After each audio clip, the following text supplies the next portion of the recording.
Quel livre terrible pourrait écrire un aumônier du diable sur la maladresse, le gaspillage, les bévues et l'horrible cruauté des œuvres de la nature. Charles Darwin. Le grand tabou dans le mouvement pour les droits des animaux est que la plus grande part de la souffrance animale est due à des causes naturelles. Nick Bostrom. La nature et la condition humaine naturelle génèrent une quantité effroyable de souffrances. Nous avons les moyens de résoudre ce problème et nous devrions les déployer. Ray Kurzweil.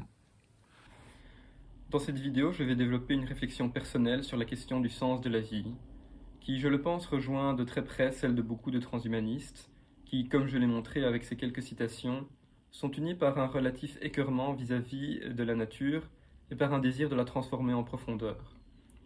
On pourrait faire une liste interminable des réalités déplaisantes de la nature, mais il me semble qu'on peut résumer le problème de façon très synthétique de la façon suivante. L'absurde peut être défini comme le sentiment de l'inhospitalité radicale du monde. Or, cette inhospitalité n'est pas qu'un sentiment. C'est une réalité scientifique, qu'on peut démontrer en faisant deux observations simples, mais lourdes de conséquences. Ces observations, c'est que les mécanismes de l'évolution darwinienne ne sont pas providentiels et que les relations écologiques entre les êtres vivants ne sont pas harmonieuses. Ce que je veux dire par là, c'est que ces mécanismes et ces interactions ne concourent ni au bien-être des organismes individuels, ni à la conservation des espèces, ni à l'équilibre ou à la santé des écosystèmes, et ni au maintien de la vie sur Terre. Mon but sera maintenant de vous démontrer que tout ceci est vrai. Pour l'heure, je me concentrerai principalement sur ce qui peut être dit des conséquences des mécanismes de l'évolution darwinienne et de la nature des interactions écologiques du point de vue de l'organisme et de son bien-être. Ce niveau d'analyse est pour moi le seul pertinent, mais je sais bien que nombreux sont ceux qui se rassurent en essayant de déceler dans les machinations implacables de la nature une harmonie subtile qui justifierait des réalités déplaisantes comme la prédation. Une harmonie qui ne pourrait apparaître que lorsqu'on place son regard à un niveau d'organisation et de complexité biologique plus large. Et ces justifications sont essentiellement celles que j'ai évoquées, à savoir la préservation de l'identité de l'espèce, l'équilibre écologique ou encore la pérennité de la vie. Je dirai quelques mots de ces idées et de ces concepts, mais je serai bref, puisque je prévois d'explorer plus en détail toutes ces questions dans une vidéo critique qui traitera de l'écologie politique et de l'éthique et la philosophie qui lui sont propres. L'une des raisons du succès idéologique de l'écologie politique est la croyance populaire qui veut que la nature, laissée à l'état sauvage, serait une sorte de paradis, et que les habitants des écosystèmes vierges de toute influence humaine vivent une vie agréable et relativement paisible. Malheureusement, la réalité ne pourrait pas être plus éloignée de cette image d'Épinal, et ressemble en fait bien plus à la guerre de tous contre tous théorisée par Hobbes. En effet, la vie à l'état sauvage est le plus souvent courte et brutale, et la souffrance est le lot commun de toutes les espèces affligées de la malédiction de la conscience.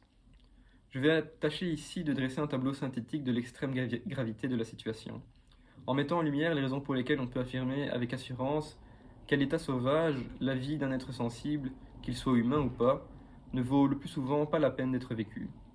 Pour cela, je concentrerai mon attention sur deux grands thèmes. Le premier sera l'impact désastreux qu'ont généralement les mécanismes de l'évolution darwinienne sur le bien-être des organismes, et le second sera celui du caractère généralement antagoniste des interactions écologiques, qu'elles aient lieu au sein d'une même espèce ou entre des espèces différentes.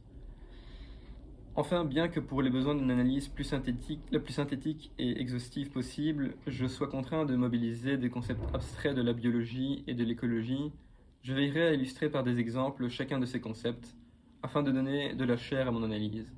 Je préviens tout de suite que ces exemples seront pénibles et sordides, mais je pense qu'il est nécessaire de s'y confronter pour prendre la pleine mesure de la situation calamiteuse à laquelle nos ancêtres préhistoriques, et même pré-industriels, et les animaux étaient et sont confrontés dans leurs environnements naturels.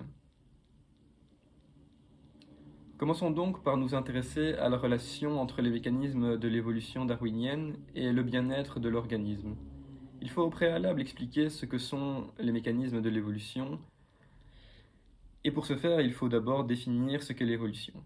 Formellement, l'évolution est un changement de la fréquence d'un ou de plusieurs allèles dans une population au cours du temps. Les allèles sont les différentes versions existantes d'un même gène, et un gène est une séquence d'ADN ou d'ARN qui sert à fabriquer des protéines. Lorsqu'une population n'évolue pas, c'est-à-dire que la fréquence des allèles ne change pas au cours du temps, alors elle doit nécessairement satisfaire les conditions de l'équilibre de Hardy-Weinberg, c'est-à-dire qu'aucune mutation n'apparaît, il n'y a pas de flux génétique, c'est-à-dire d'échange de gènes avec une autre population, la taille de la population est très grande, idéalement infinie, et il n'y a pas de sélection naturelle, c'est-à-dire que chaque allèle confère à l'organisme des chances égales de survie et de reproduction. Si l'une des conditions de l'équilibre de Hardy-Weinberg n'est pas satisfaite, alors la population évolue, et par conséquent les mécanismes de l'évolution sont les mutations, la sélection naturelle, la dérive génétique et la migration, ou le flux génétique. Nous allons explorer chacun de ces mécanismes en les définissant, pour commencer, et en s'intéressant à leurs conséquences pour le bien-être des organismes ensuite. Les mutations sont la source ultime de toute la variabilité génétique qui existe dans la nature. Ce sont elles qui fournissent la matière première sur laquelle agit la sélection naturelle. Mais qu'est-ce qu'une mutation à proprement parler? Une mutation est une altération de la séquence des nucléotides dans le génome d'un organisme consécutive à une erreur de retranscription de l'ADN ou de l'ARN lors de sa réplication. Chez les organismes sexués, on distingue les mutations germinales, qui sont des mutations du génome des cellules sexuelles, spermatozoïdes et ovules, et sont les seules transmissibles héréditairement, des mutations somatiques qui sont des mutations du génome des cellules qui n'appartiennent pas à la lignée germinale, et ne sont donc pas transmissibles aux descendants. Les mutations se produisent naturellement et en permanence, même en l'absence de facteurs environnementaux mutagènes. On estime notamment qu'il s'en produit 10 000 par cellule par jour chez l'être humain. L'un des principes fondamentaux de la théorie synthétique de l'évolution, et le point fondamental à considérer lorsque l'on s'interroge sur l'impact des mutations sur le bien-être des organismes, c'est que les mutations sont aléatoires. Mais que veut-on dire exactement par aléatoire? Il convient d'éclairer soigneusement cette question avant d'aller plus loin. Lorsqu'on dit que les mutations sont aléatoires, on ne dit pas que les processus physico-chimiques qui les expliquent ne sont pas déterministes. On ne dit pas non plus que la fréquence des mutations est uniformément distribuée le long du génome. En effet, ce n'est pas le cas, les mutations sont plus fréquentes à certains endroits particuliers du génome. Ce qu'on dit, c'est que la probabilité d'apparition d'une mutation est sans rapport avec l'effet de cette mutation sur la valeur sélective de l'organisme. L'expérience de Luria Delbruck, réalisée en 1943, fut la première vérification empirique de ce principe. Bien que la distribution des effets des mutations sur la valeur sélective varie selon l'espèce et la portion du génome considérée, le principe général qui émerge des observations est que la plupart des mutations sont neutres et que parmi celles qui ne sont pas neutres, celles qui sont nuisibles sont beaucoup plus fréquentes que celles qui sont avantageuses. Je me dois ici de mettre en lumière un point important. Lorsqu'on parle de la nature aléatoire des mutations, on dit que celles-ci sont aléatoires par rapport à leur effet sur la valeur sélective de l'organisme, ce qui est un concept différent de celui du bien-être. En effet, la valeur sélective d'un individu est le nombre de ses descendants viables et féconds, et la valeur sélective d'un allèle ou d'un génotype est une mesure statistique du succès reproductif moyen associé à cet allèle ou à ce génotype. La raison pour laquelle la valeur sélective est pertinente en ce qui concerne le bien-être individuel est évidemment que les chances de survie d'un organisme sont intimement liées à son bien-être, de même que son succès reproductif s'il s'agit d'un organisme sexué, puisque la satisfaction de l'instinct sexuel est une composante fondamentale du bien-être des organismes sexués. On peut donc considérer que si une mutation nuit à la valeur sélective d'un organisme sexué et doué de sensibilité, alors il y a fort à parier que son bien-être en sera négativement affecté. Voyons à présent quelques manifestations concrètes de ce principe théorique que je viens d'énoncer. Chez l'être humain, lors de la fécondation, il est très courant que des mutations spontanées aboutissent à une fausse couche en raison de la non-viabilité de l'embryon. On estime que 30 à 50% des fécondations humaines se soldent par une fausse couche, et que la moitié de ces fausses couches sont la résultante de mutations chromosomiques dans le génome de l'embryon. On peut donc en conclure que 15 à 25% au moins des grossesses se terminent prématurément en raison de mutations aléatoires. Mais ceci ne constitue évidemment pas la conséquence la plus dramatique de la nature hasardeuse de la loterie génétique. De nombreuses personnes naissent et parviennent à l'âge adulte avec des maladies génétiques qui nuisent gravement à leur qualité de vie. Enfin, nous pouvons terminer sur la question des mutations en faisant remarquer que celles-ci sont la cause du cancer, lequel est donc stricto sensu une maladie génétique, bien qu'elle ne soit pas héréditaire. En effet, comme je l'ai déjà dit, des mutations se produisent en permanence dans notre corps, et ces mutations s'accumulent, ce qui a pour conséquence que, sur le long terme, certaines cellules vont devenir cancéreuses, c'est-à-dire proliférer de façon excessive. La sélection naturelle est l'une des possibilités de rupture de l'équilibre de Hardy-Weinberg. Elle correspond à l'existence d'une différence de valeur sélective entre les différentes variantes d'un ou de plusieurs gènes.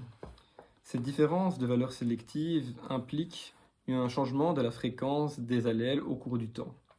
Les allèles dont la valeur sélective est supérieure devenant plus fréquents que les autres. En termes plus simples, si un ou plusieurs allèles confèrent un meilleur succès reproductif, alors ces allèles deviendront plus répandus dans la population.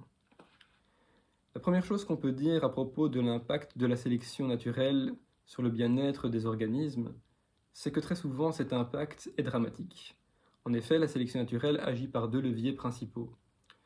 Le premier étant la probabilité de survie jusqu'à l'âge reproductif, ce qu'on appelle la sélection utilitaire ou encore la sélection écologique, et le second étant la fécondité, qui correspond à la sélection sexuelle.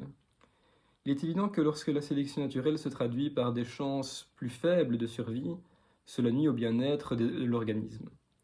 D'autre part, lorsque la sélection naturelle se traduit par un différentiel de fécondité, cela a aussi des conséquences néfastes pour le bien-être de certains individus.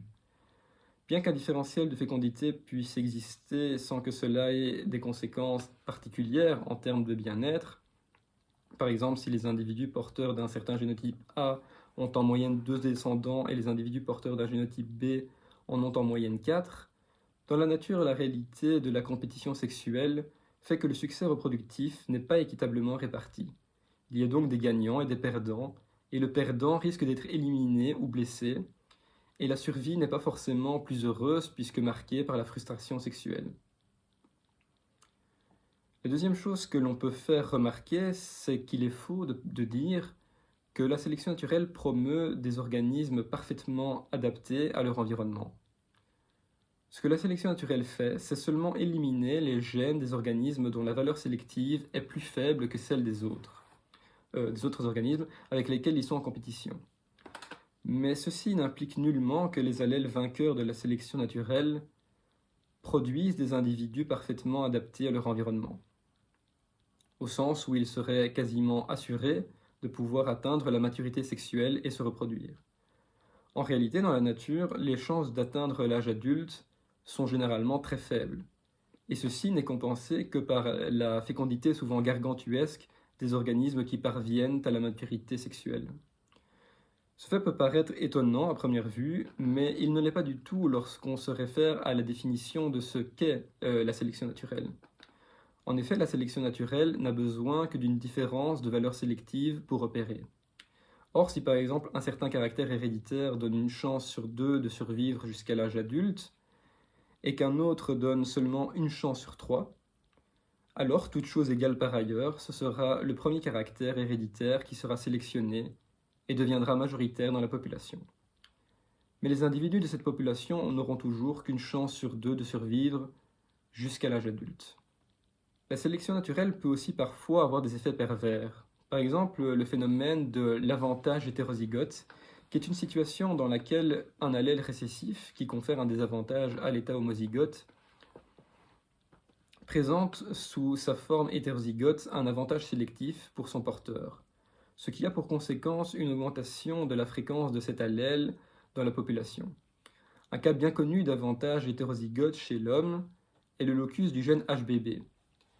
Chez les homozygotes, l'allèle récessif cause la drépanocytose, alors que les hétérozygotes possèdent une certaine résistance vis-à-vis du paludisme.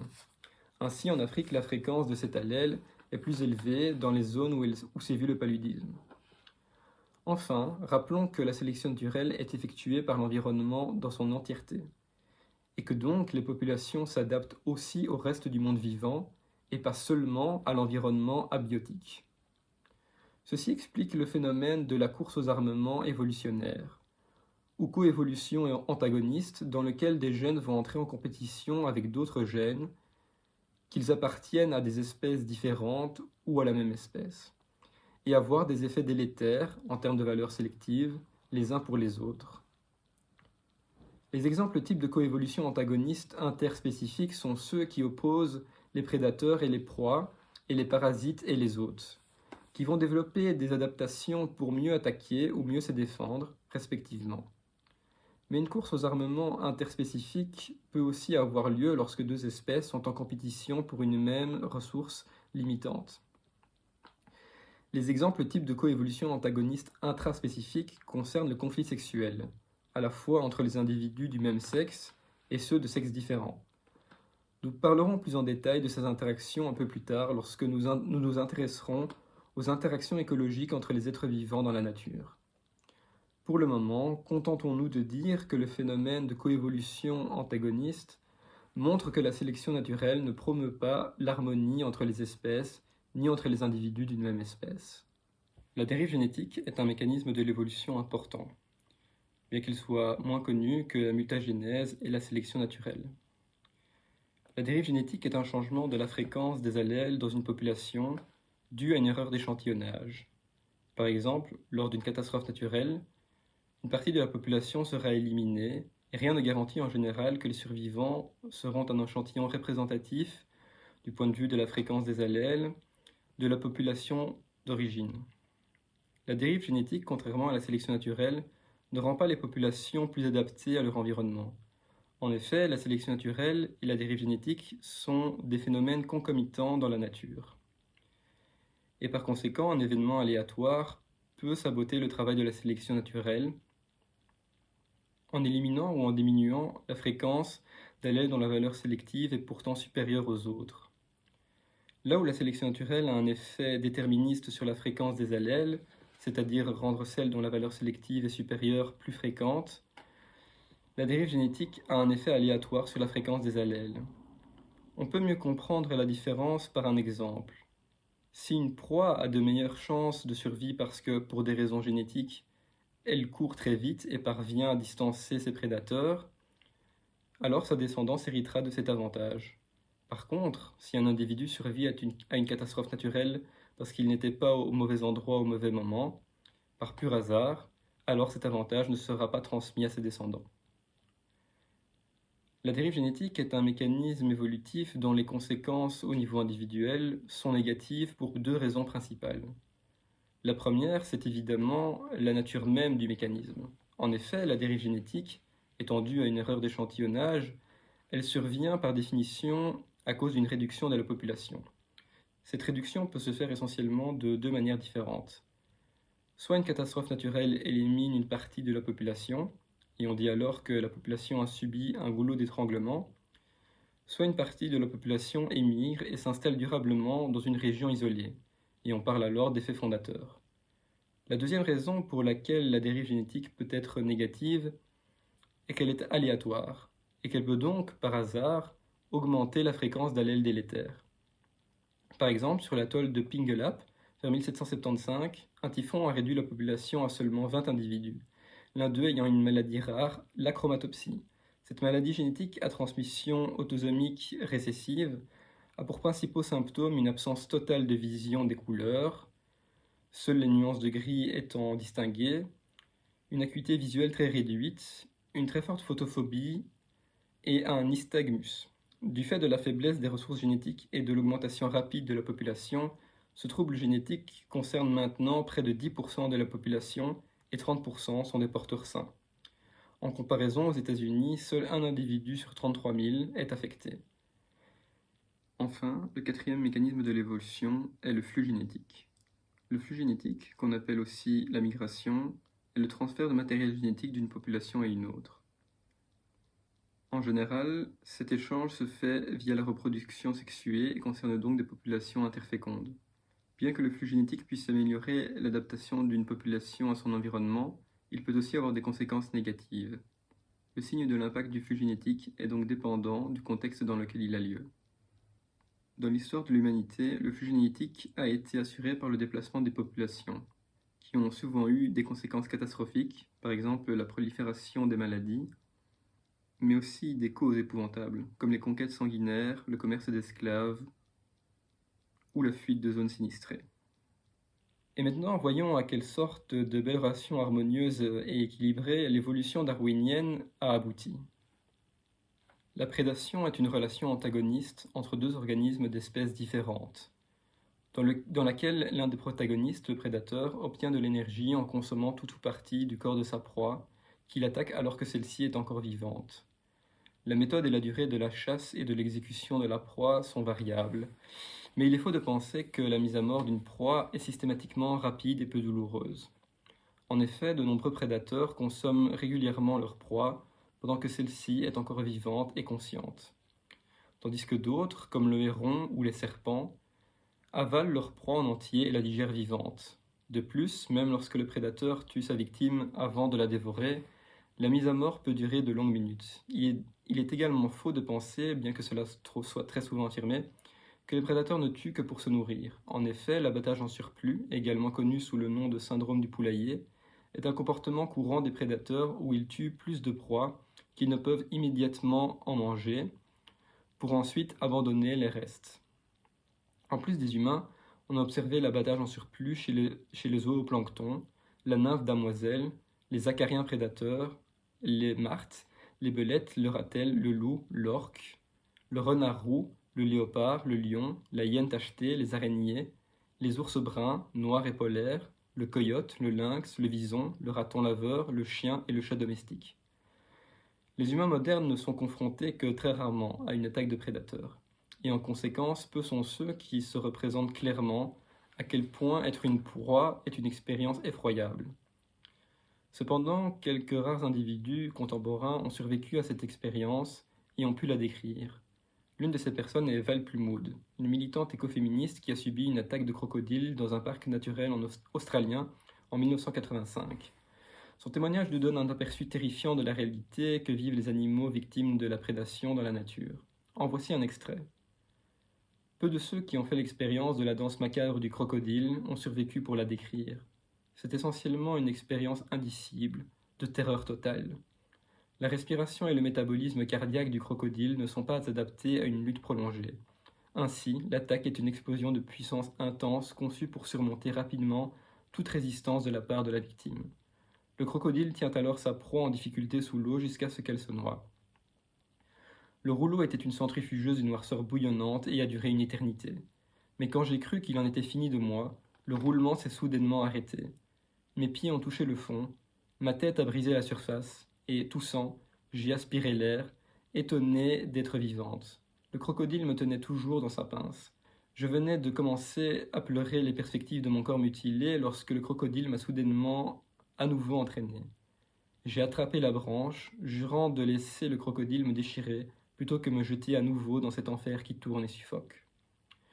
Une autre raison qui explique la capacité des humains à nier ou à être indifférents à la souffrance des proies, c'est le fait que les documentaires animaliers présentent systématiquement une version largement édulcorée de la vie des animaux, sauvages. Le célèbre narrateur de films documentaires David Attenborough avoue dans un entretien pour le Guardian: les gens qui nous accusent de montrer trop de violence dans nos documentaires devraient voir ce qui est coupé au montage. Comme je l'ai déjà dit, des liens sont disponibles dans la description si vous souhaitez voir le genre d'horreur dont parle ici M. Attenborough. Enfin, une réalité qui jusqu'à très récemment était pratiquement totalement ignorée par l'écologie scientifique, c'est l'impact désastreux de la prédation sur la santé psychologique des proies. La prise de conscience de ce problème a donné naissance à un nouveau concept, celui d'écologie de la peur. Des études ont démontré que la peur engendrée par les prédateurs a un impact profond et négatif sur la fécondité et les comportements alimentaires des proies, qui peuvent abandonner des opportunités de se nourrir et de se reproduire en raison du temps et de l'énergie perdus à éviter les prédateurs. Un article de 2019 publié dans Nature conclut que la détresse psychologique induite par la prédation est courante et qu'elle peut être considérée comme l'équivalent animal du syndrome de stress post-traumatique.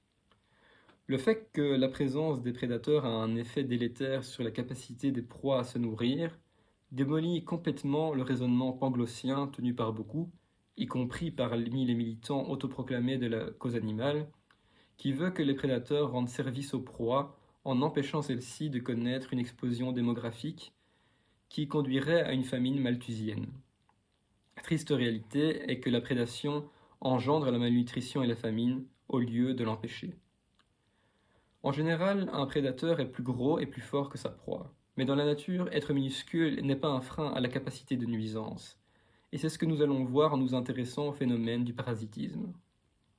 Le parasitisme est une relation biologique durable entre deux êtres vivants d'espèces différentes, où un des protagonistes, le parasite, tire profit d'un organisme hôte pour se nourrir, s'abriter ou se reproduire. Cette relation aura un effet négatif pour l'hôte. On trouve des parasites dans l'ensemble du monde vivant.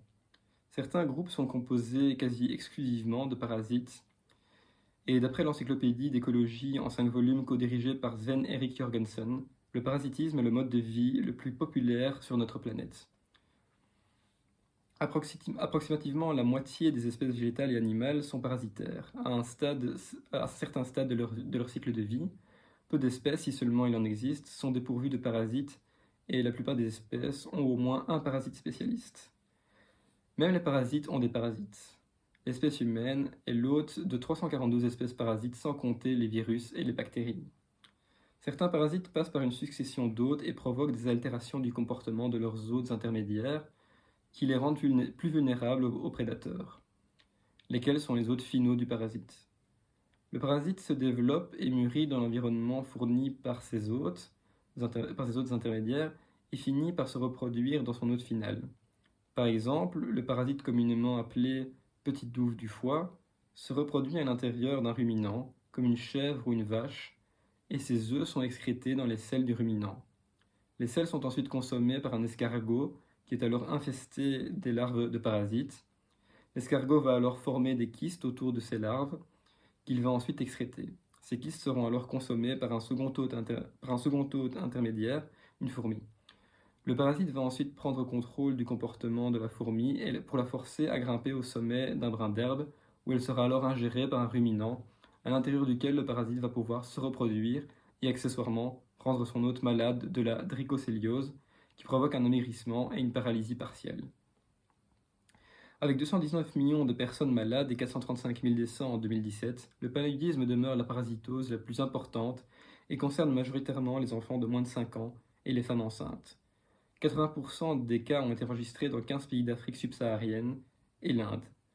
Jusqu'au XIXe siècle, les épidémies de paludisme pouvaient se produire jusque dans le nord de l'Europe. La régression du paludisme en Europe est principalement due à l'assèchement des marais et au drainage des zones humides. Du coup, maintenant, à cause des humains qui saccagent les écosystèmes naturels, il n'y a plus de paludisme en Europe, ce qui est quand même assez dommage. La prédation et le parasitisme sont des relations écologiques qui nuisent à l'une des parties, mais qui bénéficient à l'autre. Il existe également des interactions entre espèces qui nuisent à l'une d'elles, mais qui ne représentent aucun bénéfice pour l'autre. Certaines interactions sont même nuisibles aux deux parties, et on parle alors de compétition, qui a lieu lorsque deux espèces se nuisent l'une à l'autre parce qu'elles sont en compétition pour une même ressource. Enfin, il y a aussi l'interaction qu'on nomme amensalisme. L'amensalisme est une relation écologique asymétrique entre des individus d'espèces différentes, dans laquelle l'un des individus est tué ou blessé par l'autre, tandis que l'autre n'est ni pénalisé ni avantagé par l'interaction. Un exemple classique d'amensalisme survient lorsqu'un organisme est piétiné par un autre beaucoup plus gros et lourd que lui.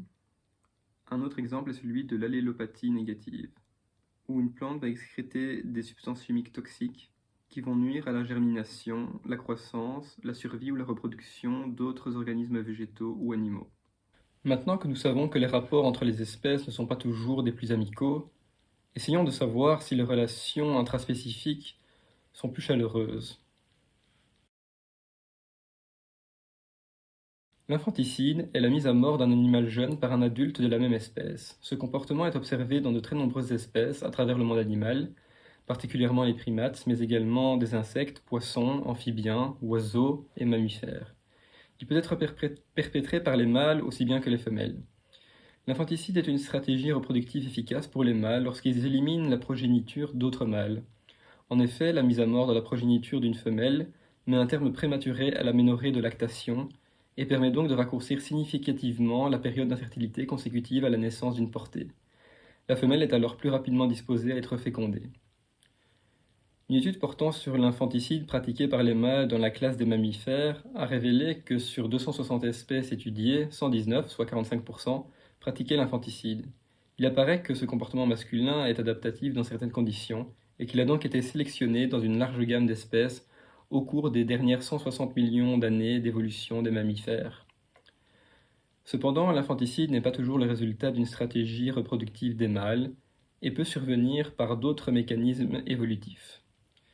De façon à première vue contre-intuitive, on observe même des comportements de cannibalisme de parents envers leur propre progéniture. Le caïnisme est le comportement agressif des nouveau-nés d'une portée les uns envers les autres. Ce comportement conduit à la mort du plus faible d'une fratrie. Cette pratique est courante chez de nombreuses espèces de rapaces diurnes. Ce phénomène peut aussi être observé dans d'autres ordres que les oiseaux, par exemple chez les hyènes tachetées, ou encore de nombreux térébrants, qui sont des insectes. Cette stratégie évolutive est constatée de manière plus ou moins systématique chez énormément de rapaces, ainsi que chez d'autres oiseaux comme la grande aigrette ou certains fous. La rareté de nourriture peut causer le déclenchement de ce comportement ou l'accroître. Par exemple, le petit gypaète barbu peut dévorer son cadet dès sa naissance si la nourriture lui parvient en trop faible quantité.